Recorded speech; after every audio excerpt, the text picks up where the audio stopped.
Queridos hermanos y amigos, qué bueno saludarles en el Señor Jesús. Su paz reine en cada uno de ustedes, en sus corazones y sus hogares. Hemos estado orando por ustedes, sus familias, sus iglesias, por cada amigo. Y también gracias por escucharnos y por compartir. Compartamos el mensaje por este medio, un medio tan bueno para predicar. Así que comparta, si le gusta, comparta con sus amigos, su familia. ¿Cómo está María Eugenia? Muy bien, gracias a Dios, es un placer saludarlos. Llegamos a la lección número 9, que titula El segundo viaje misionero, y el texto para memorizar lo encontramos en Hechos 18, 9 y 10. No temas, sino habla, y no calles, porque yo estoy contigo, y ninguno pondrá sobre ti la mano para hacerte mal, porque yo tengo mucho pueblo en esta ciudad. Lindo texto, la seguridad de que el Señor va con cada misionero. Y es la confirmación de la comisión de San Mateo 28, 19 al 20, donde el Señor prometió estar con los misioneros todos los días hasta el fin del mundo, con cada uno de los que se convierte en una luz en esta tierra. Este primer viaje misionero del apóstol Pablo comienza con algunas dificultades. Pablo y Bernabé tienen una discusión porque Bernabé quería llevar a Marcos, pero Marcos había fallado. Marcos les había dejado en una misión anterior y Pablo entonces no quiere ahora llevarlo. Y ellos se separan. Bernabé toma a Marcos y regresa a Chipre. Y Pablo entonces invita a Silas a trabajar con él, a unirse a él, pasa por Siria y Cilicia y se va fortaleciendo las iglesias. A veces nuestros planes cambian porque de alguna manera estas cosas el Señor las torna para bien. Fue una bendición porque eran dos hombres muy capacitados, dos líderes, y estos líderes entonces ahora se dividen y la iglesia es fortalecida. Un líder, alguien con capacidad, debe andar con alguien de menos capacidad que le va a servir mucho de preparación a él. Y el Señor entonces cambia esos planes porque el plan de Dios muchas veces no es el plan nuestro. De vuelta a Listra. ¿Qué hace Pablo y qué hace Bernabé? Van por las iglesias que ya estaban establecidas y dice la Biblia que las confirman las iglesias.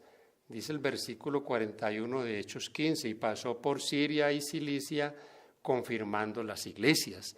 O sea que la confirmación, aquello que hacen en algún lugar con los jóvenes, los niños, es bíblico, pero aquí esa confirmación no es más que fortalecer en la fe, predicar la palabra, fortalecer a los hermanos o confirmarlos en la doctrina. ¿Qué nos enseña lo que hizo Pablo? ¿Cuánta sensibilidad tenía Pablo para tratar de alcanzar a los demás, aquellos por los que él trabajaba? Hechos 16, 1 al 5. Después llegó a Derbe y a Listra. Había allí cierto discípulo llamado Timoteo, hijo de una mujer judía creyente, pero de padre griego, y daban buen testimonio de él los hermanos que estaban en Listra y en Iconio. Quiso Pablo que éste fuera con él, y tomándolo, lo circuncidó por causa de los judíos que habían en aquellos lugares, pues todos sabían que su padre era griego. Al pasar por las ciudades, les comunicaban las decisiones que habían acordado los apóstoles y los ancianos que estaban en Jerusalén para que las guardaran. Así que las iglesias eran animadas en la fe y aumentaban en número cada día. Aquí aparece ahora otro discípulo de Pablo, Timoteo. Timoteo, aquel al que Pablo le escribe en su segunda carta que él desde la niñez conocía la Escritura, o sea, otro discípulo preparado, otro hombre que desde niño había sido instruido en el camino del Señor. Algo aquí es que Pablo lo circuncida, sea aquello que en nuestra lección anterior había sido un problema, aquí Pablo lo está haciendo, es como algo para algunos extraño. Pero aquí Pablo lo está haciendo porque de alguna manera él quiere evitar esos prejuicios, no por temor a ellos, más bien para ganarlos a ellos. Pablo entonces quiere dirigirse ahora a Éfeso, pero el Espíritu Santo, dice la Escritura, se lo impide. O sea, el plan del Señor es otro. Y a eso nosotros siempre debemos de tener presente de que nuestros planes muchas veces son los planes nuestros, pero no los del Señor. A dónde el Señor nos envía, qué planes tiene nuestro Dios. Leamos ahora los versículos 9 y 10. Una noche Pablo tuvo una visión. Un varón macedonio estaba en pie y rogándole y diciendo: pasa a Macedonia y ayúdanos. Cuando vio la visión, enseguida procuramos partir para Macedonia, dando por cierto que Dios nos llamaba para que le anunciáramos el Evangelio. Ahora entonces en la visión, Pablo se le muestra que debe ir a Macedonia. El Señor les muestra a ellos en visiones. Hoy también tenemos mucho soñador, mucho visionario, que salen con cosas extrañas. El Señor me mostró, usan estos textos para atribuirse también visiones de Dios. Debemos ser muy cuidadosos porque no todas esas visiones son reales. Hay en eso también mucho asunto de imaginación.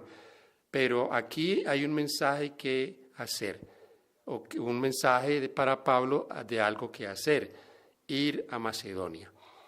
Hemos mencionado entonces que por una causa mayor Pablo circuncida a Timoteo para tener un acceso más claro a las sinagogas por todos estos prejuicios que ellos tenían. La parte 2, Filipos. Entonces Pablo ahora va a Filipos, capítulo 16, versículos 11 al 24. Cada vez que Pablo llegaba a una ciudad, su práctica común era visitar siempre las sinagogas, visitaba las sinagogas. Parece ser que en Filipos no había sinagoga y el lugar donde ellos se reunían era a campo abierto, iban al campo, allí se reunían. Importante esto porque para Pablo aquí lo que resalta es que el sábado era el día del Señor, que él no estaba en las sinagogas el sábado solo porque quería ganar a los judíos, sino porque él guardaba el sábado. Leamos la Escritura. Zarpando pues de Troas, navegamos directamente a Samotracia, el día siguiente a Neápolis, y de allí a Filipos, que en la primera ciudad de la provincia de Macedonia, y una colonia. Estuvimos en aquella ciudad algunos días. Un sábado salimos fuera de la puerta junto al río, donde solía hacerse la oración. Nos sentamos y hablamos a las mujeres que se habían reunido. Entonces una mujer llamada Lidia, vendedora de púrpura de la ciudad de Tiatira, que adoraba a Dios, estaba oyendo. El Señor le abrió el corazón para que estuviera atenta a lo que Pablo decía. Y cuando fue bautizada junto con su familia, nos rogó diciendo: si habéis juzgado que yo sea fiel al Señor, hospedaos en mi casa. Y nos obligó a quedarnos. Aconteció que mientras íbamos a la oración, nos salió al encuentro una muchacha que tenía espíritu de adivinación, la cual daba gran ganancia a sus amos adivinando. Esta, siguiendo a Pablo y a nosotros, gritaba: estos hombres son siervos del Dios Altísimo, ellos os anuncian el camino de salvación. Esto lo hizo por muchos días, hasta que, desagradando a Pablo, se volvió a él y le dijo al espíritu: te mando en el nombre de Jesucristo que salgas de ella. Y salió en aquella misma hora.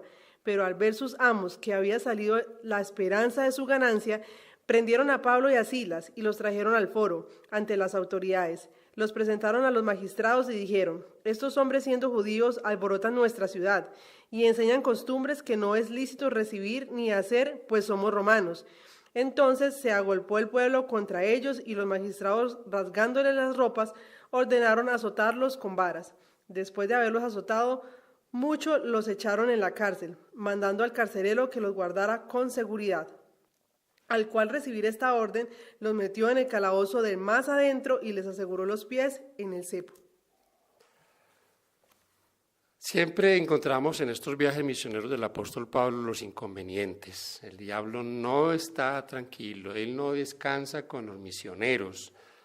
Mis hermanos, pongámonos nosotros en manos del Señor y hagamos obra misionera y podremos también sentir los ataques del enemigo. Entonces aquí ya comienza también los problemas, comienzan a haber los problemas. A esta mujer a la que el apóstol le expulsa ese espíritu, ahora deja de producirle ganancia a estos hombres que llevan al apóstol Pablo a la cárcel. Pero no hay nada que sea, o sea, que el Señor no lo torne para bien. Allí en la cárcel, ¿qué ocurrió? Versículos 25 al 34. Pero a medianoche, orando Pablo y Silas, cantaban himnos a Dios y los presos los oían.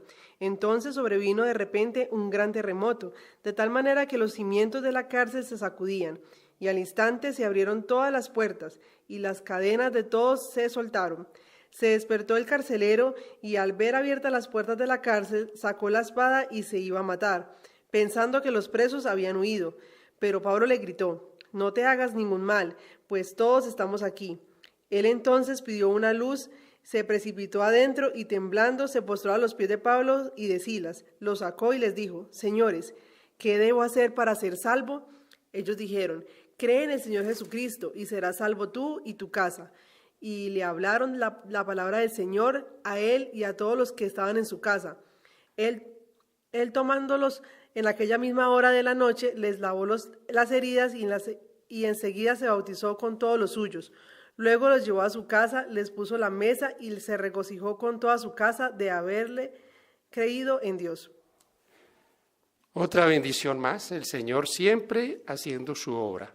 Que aquí algo importante para tener en cuenta es que este hombre que hizo creer en el Señor Jesús, el problema era el Señor Jesús, que ellos en su gran mayoría pues no lo conocían, no creían en él, debían creer.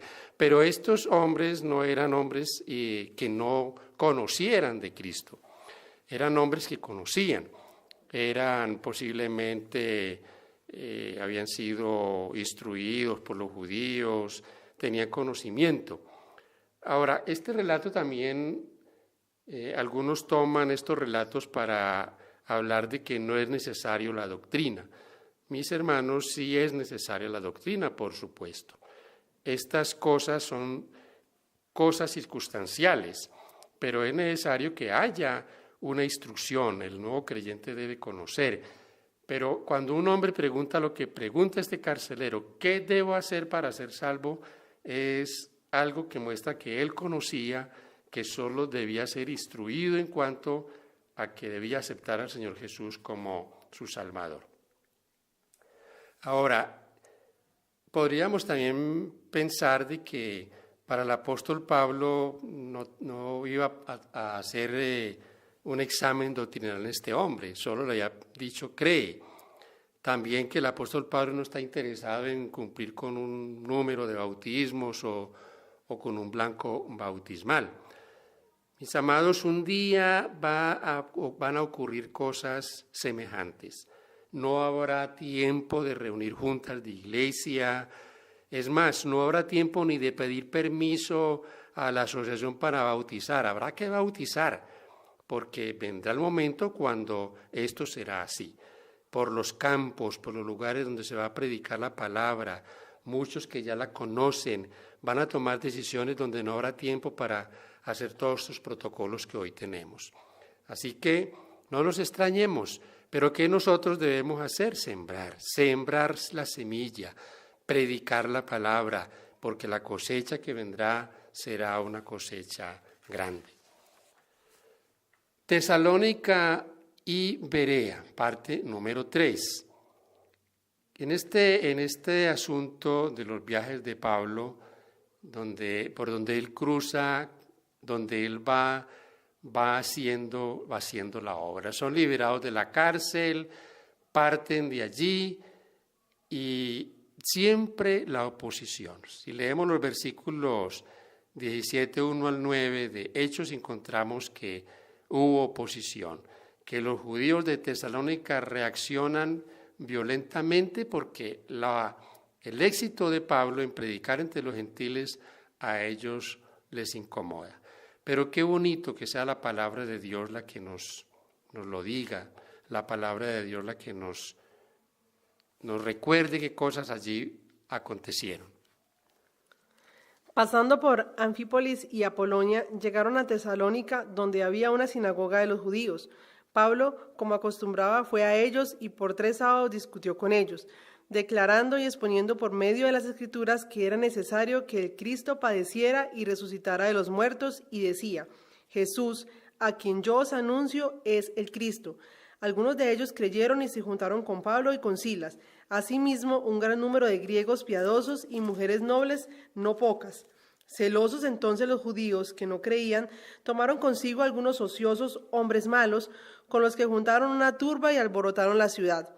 Asaltaron la casa de Jackson e intentaban sacarlos al pueblo, pero como no los hallaron, trajeron a Jackson y a algunos hermanos ante las autoridades de la ciudad, gritando: estos que trastornan el mundo entero también han venido acá, y Jackson los ha recibido.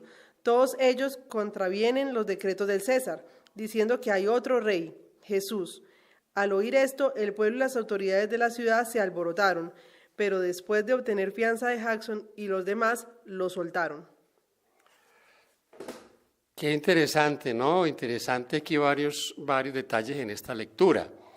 Pablo, como acostumbraba, fue a ellos y por 3 días de reposo discutió con ellos. Es muy recurrente que Pablo acostumbraba ir a ellos. Y dice el versículo 3, exponía las Escrituras. Los predicadores no predican asuntos humanos, no predican ideas humanas, predican lo que la palabra de Dios dice. También dice que muchas mujeres habían creído, no pocas, muchas mujeres. Otro detalle que quiero resaltar es que en el versículo 6 la acusación era: estos que trastornan al mundo entero también han venido acá. Mis amados, el Evangelio del Señor Jesús, la predicación debe trastornar al mundo. Un día trastornará al mundo completamente. Y estas situaciones serán situaciones muy, muy cotidianas en el tiempo final, porque el enemigo no va a esperar quedarse quieto, va a estar siempre agitando a agitadores. Miren cómo perseguían a Pablo, donde Pablo iba, allá estaban ellos. Dice en los versículos 10 al 15 de Hechos 17, inmediatamente los hermanos enviaron de noche a Pablo y a Silas hasta Berea, y ellos, habiendo llegado, entraron en la sinagoga de los judíos. Y estos eran más nobles que los de Tesalónica, los que estaban en Tesalónica, pues recibieron la palabra con solicitud, escudriñando cada día las Escrituras para ver si estas cosas eran así. Así que creyeron muchos de ellos, y mujeres griegas de distinción, y no pocos hombres. Cuando los judíos de Tesalónica supieron que también en Berea era anunciada la palabra de Dios por Pablo, fueron allá y también alborotaron a las multitudes. Pero inmediatamente los hermanos enviaron a Pablo que fuese hacia el mar, y Silas y Timoteo se quedaron allí. Y los que se habían encargado de conducir a Pablo le llevaron a Atenas, y habiendo recibido orden para Silas y Timoteo de que viniesen a él lo más pronto que pudiesen, salieron. Estos eran más nobles. Este es un texto muy, muy bonito, porque muestra lo que nosotros también debemos de hacer: escudriñar la Escritura, para que aquellas cosas que hemos creído sean confirmadas de que son así. ¿Cuál es la última vez, mi hermano, que ha escudriñado la Escritura para confirmar que lo que tú crees es así? Qué importante este punto en cuanto a que la Escritura sea siempre para nosotros la guía. Por eso la Biblia aquí los llama más nobles, porque no se conformaban con lo que Pablo les predicaba. Ellos se iban a su casa a investigar qué tan ciertas eran estas cosas. En el punto número 4, Pablo en Atenas. Pablo llega ahora a un lugar muy difícil, un lugar donde la filosofía, donde los ídolos estaban por todas partes y donde para predicar debía ser muy prudente. Por eso el apóstol usa aquí la prudencia. Miren cómo él se introduce a ellos. Versículo 23. Porque pasando y mirando vuestros santuarios, hallé también un altar en el cual estaba esta inscripción: al Dios no conocido, al que vosotros adoráis, pues si conocerlo es a quien yo os anuncio. Al Dios no conocido, en esa cantidad de ídolos que tenían allí, de estatuas, también había un lugar para el Dios no conocido. Y el apóstol Pablo por ahí se introduce a ellos y les predica. Ahora, las palabras de Pablo para ellos tienen que haber sido muy ridículas, o sea, porque ellos, una audiencia tan sofisticada y con ideas, que ellos tenían ideas en cuanto a lo que era Dios. Dios para ellos no era un Dios que estuviese involucrado con el ser humano, era un Dios allá aparte. Cuando se rompe el diálogo o cuando ellos interrumpen a Pablo, cuando él les habla de la resurrección. Ahora, ¿cómo nosotros, amados, podemos usar la sabiduría, ser prudentes? Porque los predicadores debemos ser muy prudentes al hablar con aquellos que tienen sus creencias. Y aquí podemos ver nosotros al apóstol Pablo que usa esa sabiduría para predicar, para llegar a ellos. Nuestro punto número 5, Pablo en Corinto. Pablo ahora encuentra más discípulos y estuvo allí año y medio y allí ya aparece Aquila y Priscila, que se hacen grandes amigos con Pablo y van llevando la predicación. Cuando ellos llegan a Macedonia, cuando llegaron de Macedonia llevaban una ayuda. Esa ayuda permitió que Pablo pudiese predicar con más solvencia en esta parte de la solvencia económica. Aunque Pablo era un obrero de sostén propio y él se sostenía con su trabajo, también él recalca que el evangelio debe ser predicado y que quien predica debe tener un sustento, vive del evangelio. Pero, amados míos, qué importante que para estos hombres no era el dinero lo que los movía. Ellos no viajaban pensando cuánto me van a dar o qué voy a ganar. El Señor los sostenía. Algo que para nosotros es hoy de mucho interés, porque hoy no vamos y no nos van a pagar cierta cantidad si primero no aseguramos cuánto vamos a ganar. ¿A cuántos el Señor un día dejará sin sueldo para que confíen más en Él que en su salario? Algún día solo vamos a depender de la fe y vamos a depender de lo que el Señor proveerá para nosotros. Y esto es algo que no podemos pasar por alto. El Señor es el que nos guía, el que nos sostiene. ¿Cuál fue el resultado de la predicación y de las actividades misioneras de Pablo en Corinto? Vamos a leer versículos 4 al 11 del capítulo 18. Y discutía en la sinagoga todos los sábados, y persuadía a los judíos y a griegos. Cuando Silas y Timoteo vinieron de Macedonia, Pablo estaba entregado por entero a la predicación de la palabra, testificando a los judíos que Jesús era el Cristo. Pero oponiéndose y blasfemando estos, les dijo, sacudiéndose los vestidos: vuestra sangre sea vuestra propia cabeza. Mi conciencia está limpia, y desde ahora miré a los gentiles. Salió de allí y se fue a la casa de uno llamado Justo, temeroso de Dios, la cual estaba junto a la sinagoga. Crispo, alto dignatario de la sinagoga, creyó en el Señor con toda su casa, y muchos de los corintios al oír creían y eran bautizados. Entonces el Señor dijo a Pablo en visión de noche: no temas, sino habla y no calles, porque yo estoy contigo y nadie pondrá sobre ti la mano para hacerte mal, porque yo tengo mucho pueblo en esta ciudad. Y se detuvo allí 1 año y 6 meses enseñándole la palabra de Dios. enseñando la palabra de Dios. Allí entonces vemos cómo el Señor lo anima. De aquí tengo mucho pueblo. A veces pensamos que no, en estos pueblos ya está predicado el Evangelio. No, hermano, no nos engañemos. Muchos no conocen, otros están en doctrinas extrañas y necesitan conocer de la palabra de Dios. Posiblemente el apóstol Pablo sintió muchas veces frustración por cómo lo recibían, pero miren cómo el Señor lo fortalece. Tengo pueblo en esta ciudad y yo estoy contigo. Tal vez nos sintamos nosotros también como el apóstol Pablo, muchas veces damos estudios, predicamos, pero no vemos los resultados. Los que enseñan hoy verdades poco populares no necesitan desanimarse y en ocasiones no son recibidos más favorablemente aún por los que pretenden ser cristianos de lo que lo fueron Pablo y sus colaboradores. Porque la gente entre la cual trabajaron los mensajeros de la cruz deben velar y orar y seguir adelante con fe y ánimo, trabajando siempre en el nombre de Jesús. Y los candidatos al bautismo deben ser preparados, deben recibir una preparación cabal.